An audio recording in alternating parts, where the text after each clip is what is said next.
119, verset 71. « Il m'est bon d'être humilié afin que j'apprenne tes statuts. » Waouh! On va dire, oula, pourquoi le pasteur a choisi ce texte? Il m'est bon d'être humilié. Ouh là là. Hein? Peut-être vous allez dire, moi j'ai pas tellement envie d'être humilié, hein, parce que l'humiliation c'est pas terrible. Mais qu'est-ce que nous dit ce texte?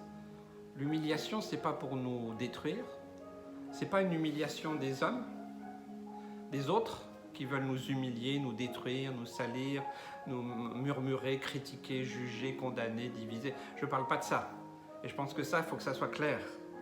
Mais moi, face à Dieu, dans ma relation personnelle avec Dieu, je peux, oui, proclamer, Seigneur, il m'est bon d'être humilié.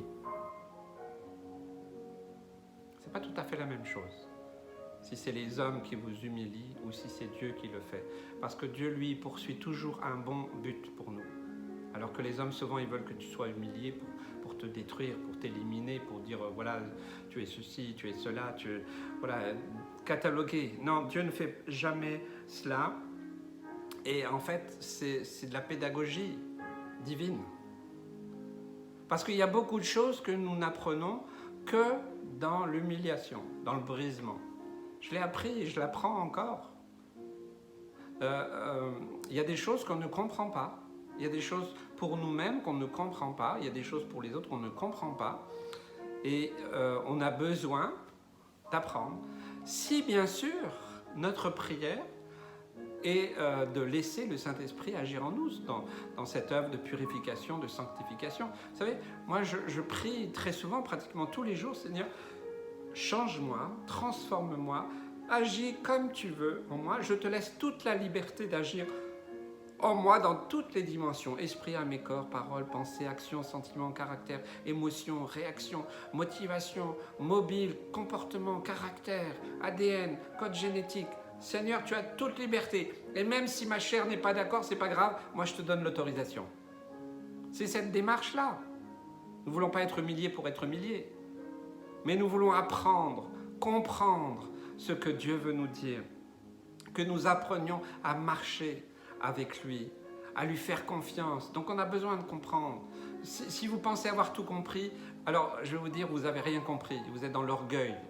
L'orgueil spirituel, c'est pas mieux que l'autre orgueil. L'état d'être humble, c'est une attitude, c'est une disposition de cœur. C'est pas pour faire les humbles, vous savez, des fois l'humilité et l'orgueil, c'est pas loin. Il y a une fausse humilité qui fait croire qu'on est bien humble, mais en réalité, on est orgueilleux. On veut être vu, connu et reconnu. Alors, vous savez, on ne trompe pas Dieu. Moi, je ne parle pas de ce type de fausse humilité.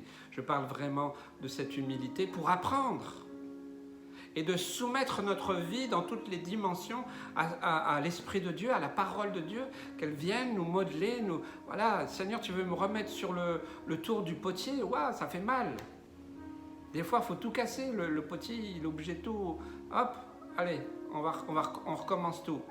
Waouh, on est humilié, on est brisé, ça fait mal. Mais si nous sommes dans cette disposition de cœur en disant, Seigneur, ok, vas-y, c'est comme ça que je vais apprendre.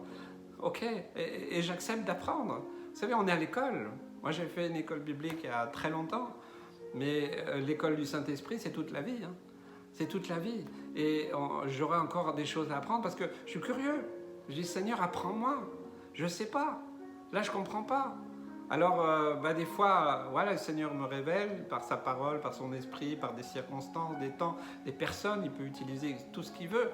Mais des fois, eh bien, Dieu aussi m'humilie. Il me brise. Il vient, il m'arrête sur mon chemin. Et puis, voilà. Là, est-ce que tu as compris? Est-ce que c'est... Ok Seigneur, merci. Et vous savez, il est là. Il est là pour nous relever. Ce n'est pas une humiliation pour nous détruire, c'est une humiliation pour nous élever dans ce que Dieu veut.